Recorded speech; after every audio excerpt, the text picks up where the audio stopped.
Hello traders, आप कैसे हैं? मुझे पूरी उम्मीद है कि आप अच्छे होंगे। क्या आपने कभी ये नोटिस किया है कि मार्केट कंसोलिडेशन फेज के बाद किसी एक डायरेक्शन में वह शार्प मूव करता है? ऐसा क्यों होता है? इसका जो जवाब है वह है ऑर्डर ब्लॉक। अब आप सोच रहे होंगे कि ऑर्डर ब्लॉक क्या होता है। देखिए, ऑर्डर ब्लॉक ऐसा पॉइंट या ऐसा स्थान होता है जहाँ पर बड़े इंस्टीट्यूशंस जैसे LIC हो गया, म्यूचुअल फंड हो गया, बैंक हो गया, अपने हैवी लिमिट ऑर्डर यानी कि पेंडिंग ऑर्डर जहां छोड़ते हैं वहीं से एक शार्प मूवमेंट आती है। वह बुलिश साइड भी हो सकती है और बेरिश साइड भी हो सकती है।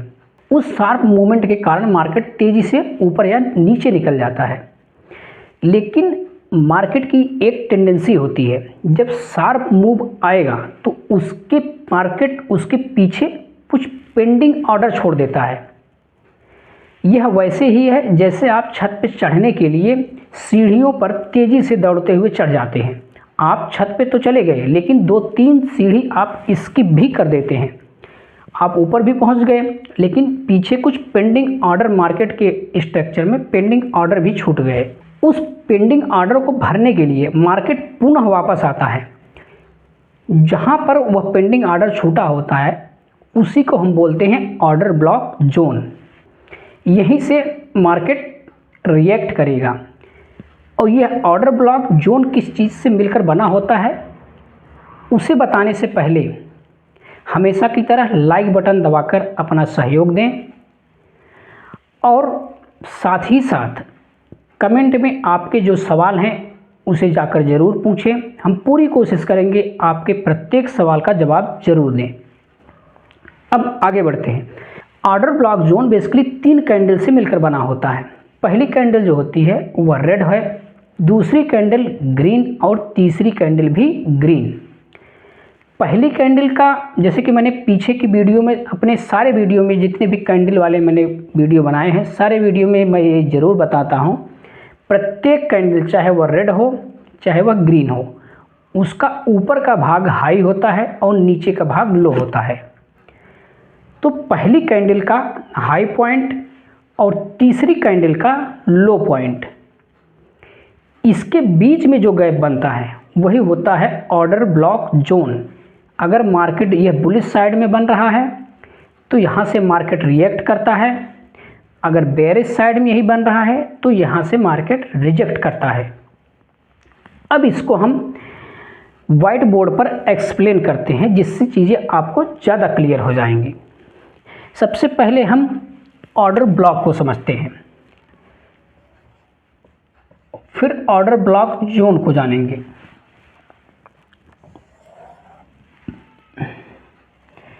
ये 2 पॉइंट हो गया हमारा। इसी पॉइंट में मान के चलते हैं कि मार्केट ऊपर नीचे हो रहा है। यहाँ गया, फिर मार्केट नीचे आया, फिर यहाँ से टकरा के मार्केट ऊपर चला गया। अब कभी क्या होता है कि मार्केट में एक तेज मूवमेंट आती है, मार्केट में एक तेज मूवमेंट आकर मार्केट ऊपर निकल जाता है। ये जो पॉइंट होता है यही होता है आपका ऑर्डर ब्लॉक। ये होता क्यों है? यहीं पर जो बड़े इंस्टीट्यूशन होते हैं, जैसे कि मैंने अभी बताया हूँ, LIC हुआ, म्यूचुअल फंड हुआ, बैंक हुए, अपने पेंडिंग ऑर्डर छोड़ते हैं, जिसके कारण मार्केट में एक शार्प मूवमेंट आती है और मार्केट तेजी से ऊपर निकल जाता है। अब ऊपर निकलने के कारण मार्केट में पीछे पेंडिंग ऑर्डर छूट जाते हैं, जैसे कि मैंने आपको सीढ़ी का एग्जांपल देकर बताया हूँ। उस पेंडिंग ऑर्डर को भरने के लिए मार्केट पुनः क्या करता है, वापस आता है।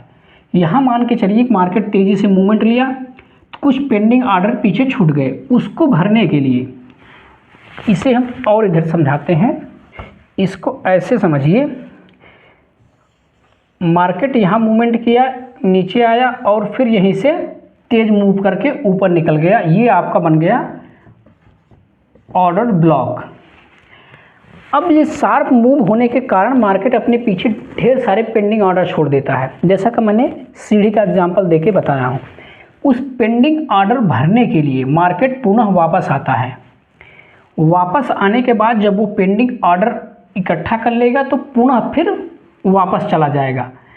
यहीं पर हमको रिएक्ट का पॉइंट मिलता है, जिसे हम ऑर्डर ब्लॉक जोन भी कहते हैं।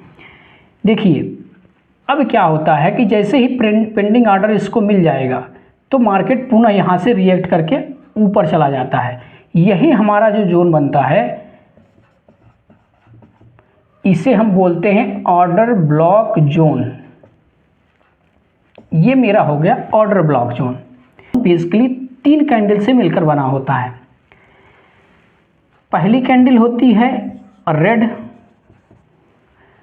और दूसरी कैंडल होती है ग्रीन और तीसरी कैंडल भी होती है ग्रीन। अब पहली कैंडल जो होती है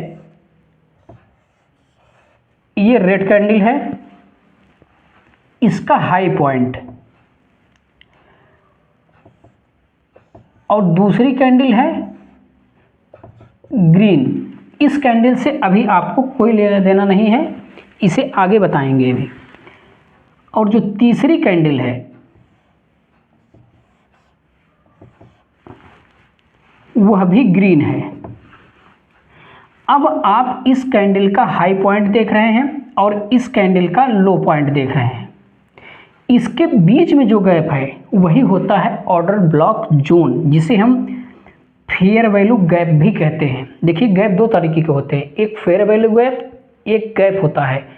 मैं आपको बता देना चाहता हूँ कि जो गैप होता है, जैसे मार्केट आज 100 पर क्लोज हुआ, अगले दिन जब मार्केट 90 पर या फिर 110 पर खुलेगा उसको हम बोलते हैं गैप। और जो फेयर वैल्यू गैप होता है वह इनविजिबल होता है, जो पेंडिंग ऑर्डर मार्केट छोड़ता है वही होता है फेयर वैल्यू गैप, जिसे भरने के लिए मार्केट पुनः वापस आता है। अब क्या हुआ ये जो गैप बना यही हो गया आपका ऑर्डर ब्लॉक जोन, जो मैं यहाँ आपको बताया हूँ, यहाँ कैंडल के माध्यम से बता दे रहा हूँ। ऑर्डर ब्लॉक और ये जोन, ये ऑर्डर ब्लॉक जोन हुआ। यहाँ पर जब मार्केट ये ऊपर बुलिश साइड जैसे कि शार्प मूव करके ऊपर जा रहा था, तो मार्केट जब यहाँ से वापस आएगा इस जगह पर, इस एरिया में जो ऑर्डर ब्लॉक जोन का एरिया है, इस एरिया में यदि मार्केट आता है तो यहाँ से हम रिएक्ट करेंगे, रिजेक्ट नहीं करेंगे, यहाँ से हम रिएक्ट करेंगे। और रिएक्ट करके मार्केट पुनः यहाँ, जैसे मार्केट यहाँ पर आएगा, रिएक्ट करा, अपना ऑर्डर ब्लॉक जोन को और जितने पेंडिंग ऑर्डर थे उसे लिया और पुनः मार्केट ऊपर निकल जाता है। अब आपको इस वीडियो के माध्यम से मैंने बहुत अच्छे तरीके से ऑर्डर ब्लॉक और ऑर्डर ब्लॉक जोन को भी बता दिया, ताकि आप मार्केट में सही जगह पर रिएक्ट कर पाएँ। यह वीडियो केवल एजुकेशन पर्पज़ के लिए है। वीडियो देखने के लिए धन्यवाद।